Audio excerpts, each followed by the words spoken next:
Esta es la clase 41 y vamos a empezar a estudiar el sexto sello. Ahora sí viene lo chido. Vamos a la cita que nos ocupa en esta noche, que está en el libro de Apocalipsis, capítulo 6, versículos del 12 al 17.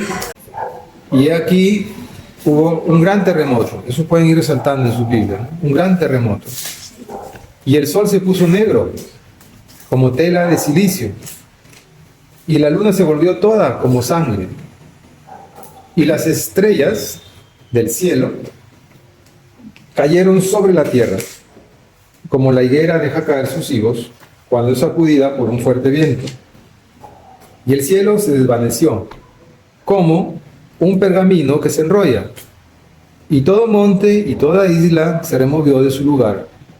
Y los reyes de la tierra, y los grandes, los ricos, los capitanes, los poderosos, y todo siervo y todo libre, se escondieron en las cuevas y entre las peñas de los montes. Y decían a los montes y a las peñas: caed sobre nosotros, y escondednos del rostro de aquel que está sentado sobre el trono, y de la ira del Cordero.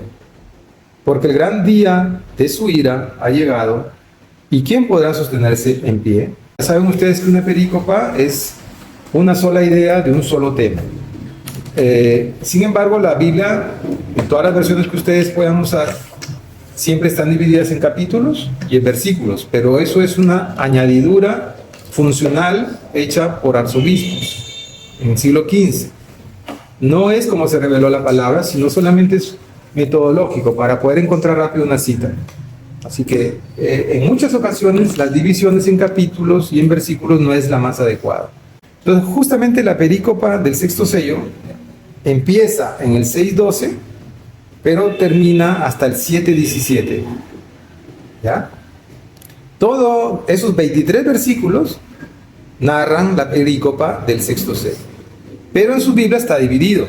Capítulo 7 y habla los 144.000 sellados. Pero estos 144.000 sellados no es un paréntesis del sexto sello, sino que más bien se explica con el sexto sello. ¿Ya? Entonces, resumiendo, la perícopa del sexto sello es desde el 6:12 hasta el 7:17. Y de ahí viene el capítulo 8, que ahí empieza el séptimo sello. ¿Ya? Eso tiene que estar claro. La primera crítica sexual es que en el versículo 12, en la Biblia que ustedes tienen, solamente dice mira. Pero en el griego más antiguo dice y mira. Porque en el griego aparece dos palabritas, kai e idón. Kai, que significa y eidón, que significa miré. ¿Ya? Pero por razones, no sabemos cuáles, en las versiones modernas no le han añadido la palabra kai, es decir, no han añadido el i, pero una traducción correcta sería y miré. ¿Qué significa esta conjunción y? Que viene atado a las ideas anteriores, ¿no? O sea que él miró el primer sello, miró el segundo, el tercero, el quinto, y ahora está mirando el sexto sello, ¿ya? En el versículo 13, en la traducción que ustedes tienen, aparece las estrellas. Pero en el griego, la palabra original que aparece es ásteres, que traducido correctamente es astros, no estrellas. Astros es una definición más global que no incluye el tamaño de esos cuerpos celestes, porque astros se refería a estrellas, a satélites, a meteoritos, Mucho más tarde. a cometas, a cola de cometas, a todo lo que era astros fuera del espacio, ¿no? Fuera de la Tierra. Entonces, la traducción más correcta sería y los astros. Después dice que los astros del cielo cayeron hacia la Tierra, no sobre la Tierra, como dice en la Reina Valera, sino hacia la Tierra, porque la palabra que está en griego ahí es eis, que se traduce como hacia.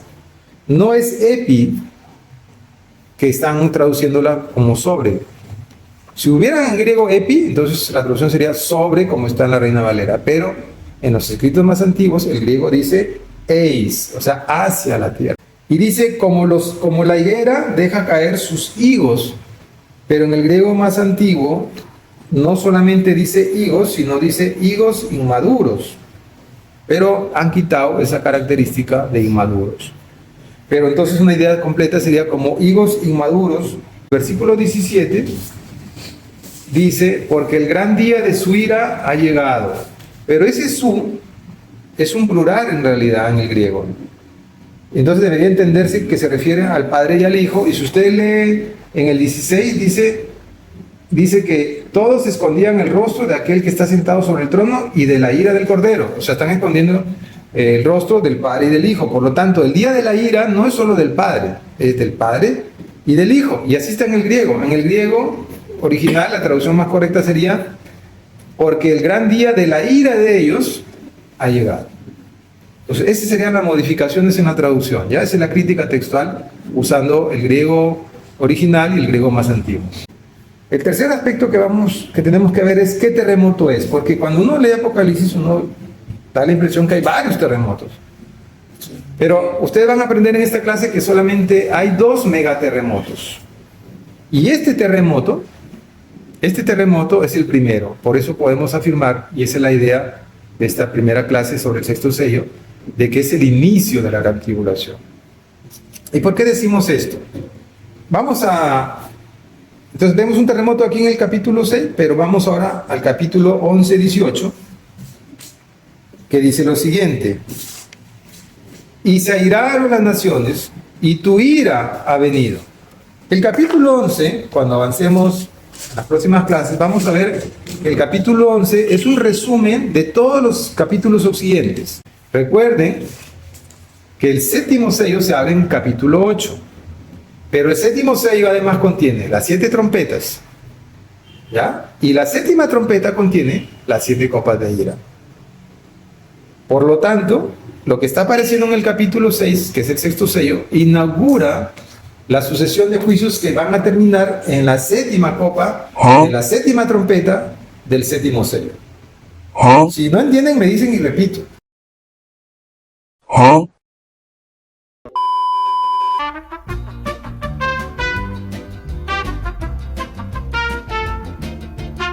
Avancemos. ¿Qué dice el 19? Fíjense, ¿qué dice el 19? Estamos en Apocalipsis 11, 19. Dice: y el templo de Dios fue abierto en el cielo, y el arca de su pacto se veía en el templo, y hubo relámpagos, voces, truenos, un terremoto y grande granizo. Entonces, este terremoto de la séptima trompeta corresponde al séptimo sello. No es el mismo terremoto del sexto sello, porque estamos viendo que en el sexto sello se empieza todo ese concepto de gran tribulación que según Daniel tiene un periodo de 7 años. Pero en el sexto dice, hay un megaterremoto, pero este megaterremoto no es este mismo terremoto. Ya en la séptima trompeta no es el mismo terremoto, son 2 terremotos distintos. Este terremoto de la séptima trompeta se va a desarrollar en el capítulo 16, porque les dije que el 11 es un resumen de todo lo que venía luego. Entonces, si nosotros nos vamos al 16, váyanse al 16, versículo 18 al 20, y dice lo siguiente. Dice, hubo un terremoto tan grande cual no hubo jamás desde que los hombres han estado sobre la tierra. Y en el 20 dice, y toda isla huyó, y los montes no fueron hallados. Si en el sexto dice que se movieron, en la séptima dice que ya no los encontraron. Es decir, que la cadena de Andes se aplanó y las islas se hundieron. O sea que esto es más severo que el primer terremoto del sexto sello. El primero es global. Todos lo van a sentir. Es global, porque dice todos. Las islas y todos los montes se movieron, pero no desaparecieron. Y en el otro dice que ya no los encontraron. Todo da la impresión de que es un terremoto que va a aplanar todo el planeta. Entonces, vamos concluyendo entonces que si hay un terremoto inicial y hay un terremoto final, quiere decir que son 2 terremotos distintos, por la misma naturaleza que estamos diciendo, pero además implica que el sexto sello es un inicio. Entonces vamos a ver un poquito del inicio de la gran tribulación con otros pasajes, para corroborar lo que estamos diciendo, que con el sexto sello se inicia la gran tribulación. Le vamos a dar 3 pasajes. El primer pasaje está en Joel 2, 30 al 31. Joel 2, 30 al 31 nos va a hablar de un inicio de la ira de Yahvé, del día final o el día de la gran tribulación, como ustedes le quieran llamar, o como a través de la historia se le denomina. Joel 2, 30 al 31 dice, y daré prodigios en el cielo y en la tierra, sangre y fuego y columnas de humo. Miren, la misma idea se repite. Fíjense, el 30 dice, el sol se convertirá en tinieblas, ya lo hemos visto, y la luna en sangre, la luna de sangre tan famosa en los últimos tiempos. Y subrayen esa palabrita que dice antes que venga el día grande y espantoso de Yahvé. Entonces Dios le está diciendo de los mismos eventos que eso sucede antes del día de la tribulación. En Apocalipsis, ¿qué estamos viendo? Que hay un terremoto justamente antes del gran día de la tribulación, que es en la séptima trompeta, del séptimo sello. Aquí Joel refuerza la misma idea. Dice, antes del día de la ira de Yahvé, de la séptima trompeta, dice, habrá eclipse de sol, luna de sangre, y grande y espantoso será la situación, dice. ¿Ya?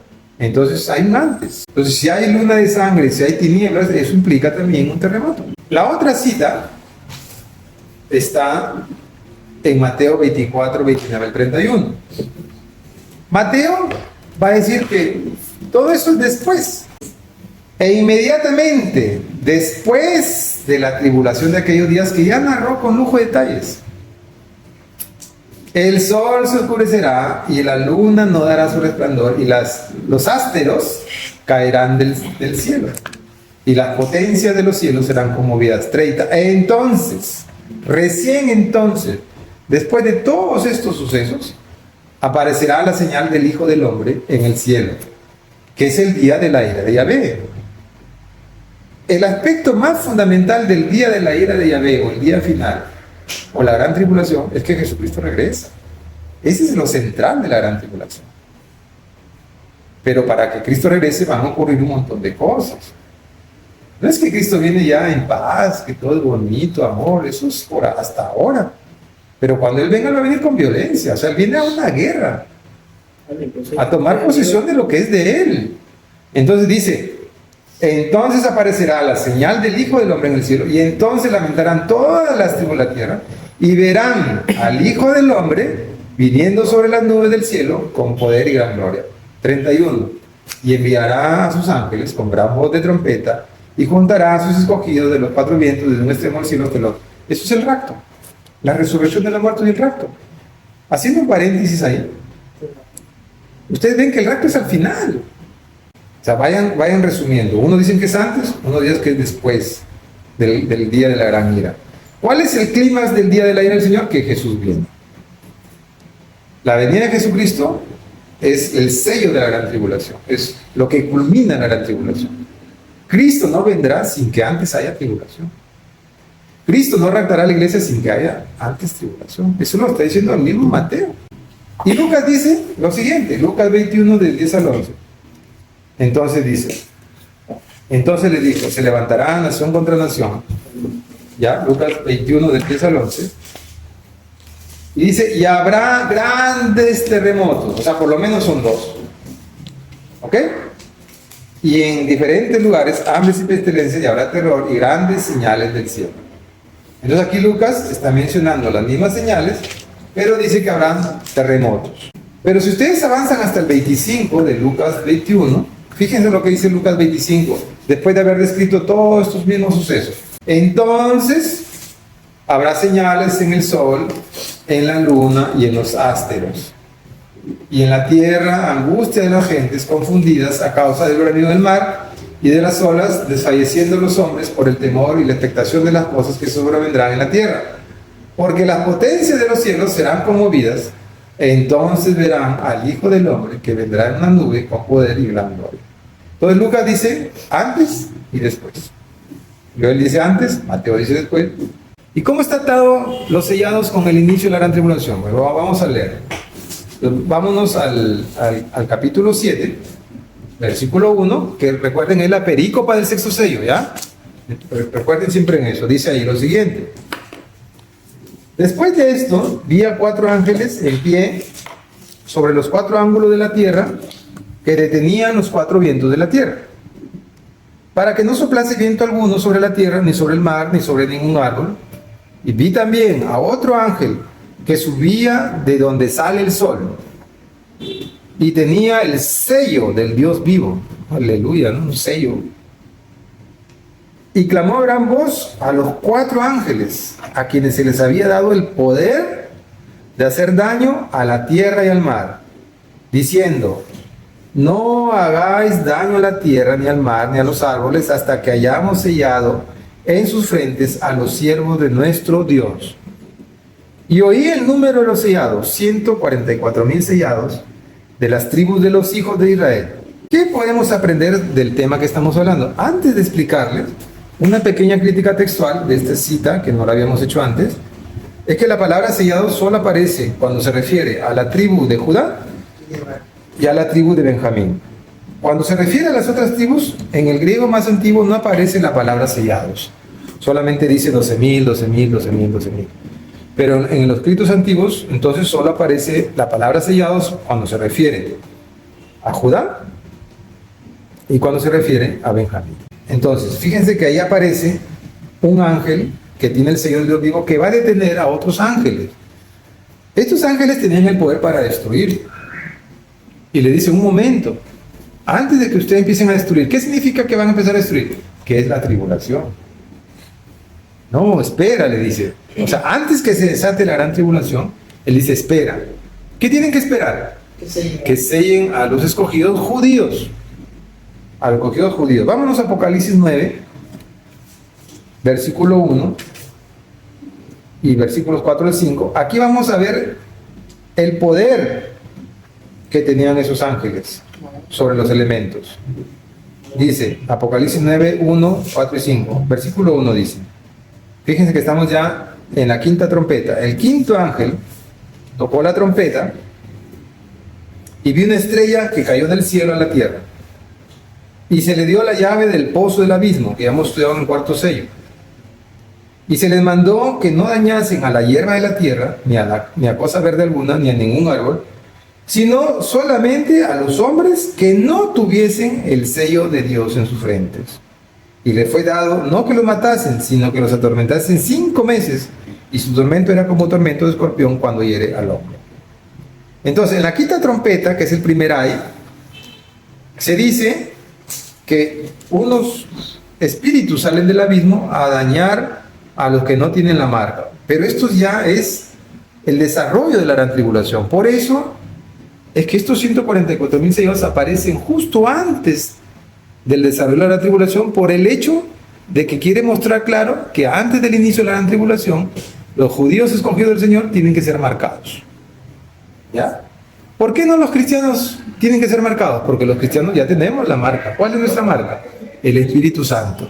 Pero los judíos no, ellos necesitan una marca adicional. Entonces, ¿qué nos va a decir esto? Que antes del desarrollo de la gran tribulación, el Señor va a protegernos. La marca es una protección como la marca de la Pascua, como la sangre de los dinteles. Entonces, ¿de qué nos va a proteger? De que no haga efectos esas consecuencias de la actividad de los demonios del abismo. O sea, de alguna manera va a proteger a la iglesia, de alguna manera va a proteger a los judíos. Vamos ahora a centrarnos ya en el terremoto en sí. En primer lugar, recuerden, volviendo al capítulo 6, versículo 12, regresamos ahí, esa expresión, y los astros del cielo, ¿no? Es una pésima traducción poner estrellas, porque en realidad en ese tiempo el conocimiento astronómico sobre lo que pasaba en el cosmos era muy limitado. Entonces ellos le decían astros a todo lo que estaba fuera de la bóveda celeste.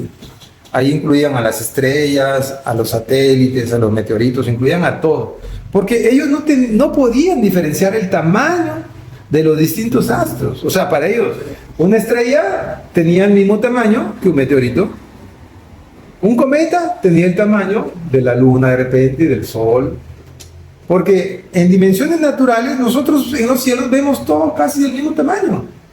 Por lo tanto, la traducción correcta es que los asteros, que pueden ser meteoritos, empiezan a caer sobre el planeta, sobre la Tierra.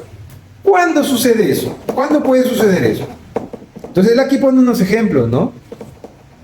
Dice que los astros del cielo caen en la tierra como la higuera deja caer sus higos verdes, inmaduros, cuando es sacudido por un fuerte sismo. La figura que está usando es una figura interesante, porque la higuera, cuando empieza a dar fruto, el higo madura en la planta. Una vez que el higo madura en la planta, se pega en la planta. Pero el higo inmaduro se cae. O sea, no madura y el viento lo tumba. Y curioso es que use esta figura. ¿Qué quiere decir? Que cuando algo madura está permanente, pero cuando algo no madura está expuesto a caerse. Y eso es lo que pasa en el cosmos.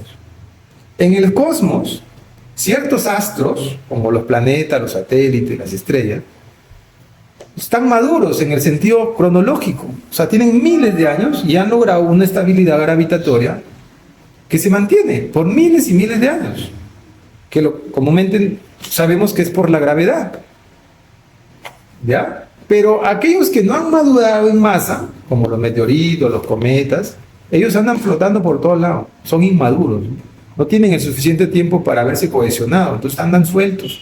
Y la comparación que está usando de la figura, que esos astros que caen son, dice, como los higos inmaduros, está haciendo referencia en el conocimiento de ese tiempo y en la revelación de la profecía, está haciendo referencia justamente a meteoritos que en estructura de masa y en estructura funcional en el cosmos no han madurado. Esos son los que están cayendo, los higos inmaduros, es decir, pedazos de rocas que están flotando, pero no va a caer la luna, no va a caer el sol, no va a caer Marte, porque esos están maduros, están pegados en la gravedad, para que lo entiendan de alguna manera.